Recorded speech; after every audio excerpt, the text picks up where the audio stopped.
Penny Mordaunt lying about lying is what I'm talking about in this video. I'm Mike Cashman. Channel is Britannia Waves the Rules. Please subscribe.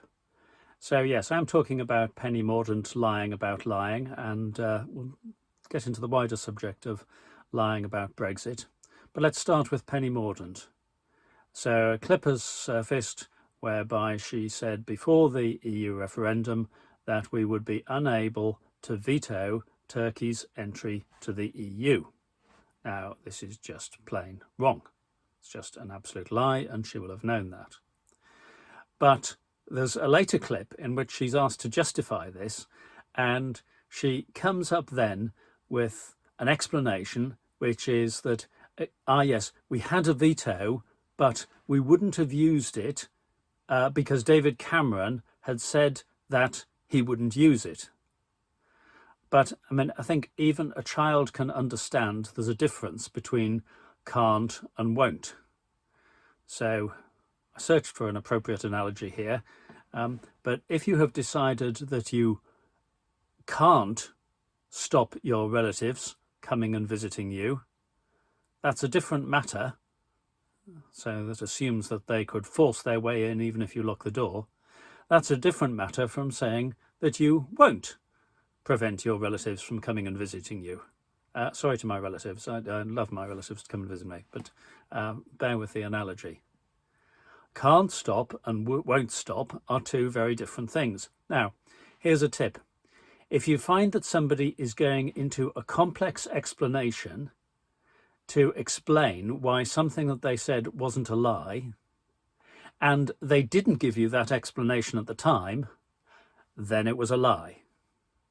So at the time, Penny Mordaunt didn't go into, well, in terms of Turkey entering the EU, of course, every country has a veto, but my concern is that David Cameron wouldn't use it, given what he said. Now, that wasn't what she said. She said we couldn't stop Turkey entering the EU. It was a lie.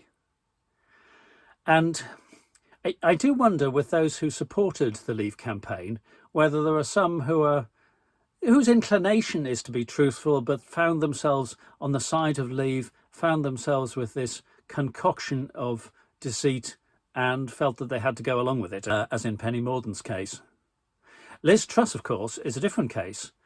She shared her views very strongly during the referendum campaign. She spoke to the Food and Drink Federation, 16th of May 2016. You can find her speech on the internet. Food and Drink Federation, Delivering Sustainable Growth. She explained all the benefits of the single market, how we would be crazy to leave, what a lot of damage it would do. And, you know, I don't think that she was being deceitful at all. Until after the referendum, when faced with the possibility of getting a job, enacting what she had thought would be very damaging for Britain, she leapt into it fully and wholeheartedly.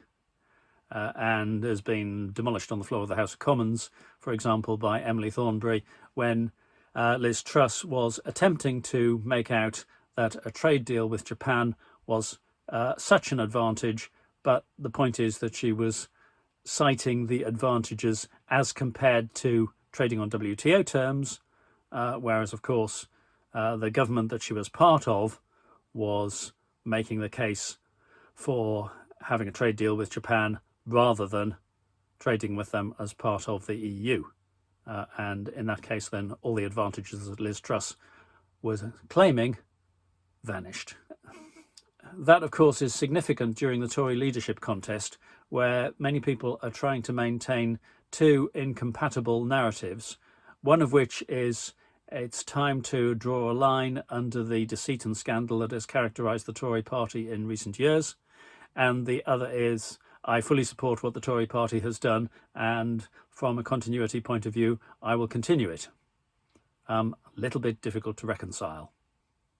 I loved the article that referred to exploratory fracking, discovering previously unidentified reserves of integrity in the Shires that had not previously been identified, which I think is where we're at.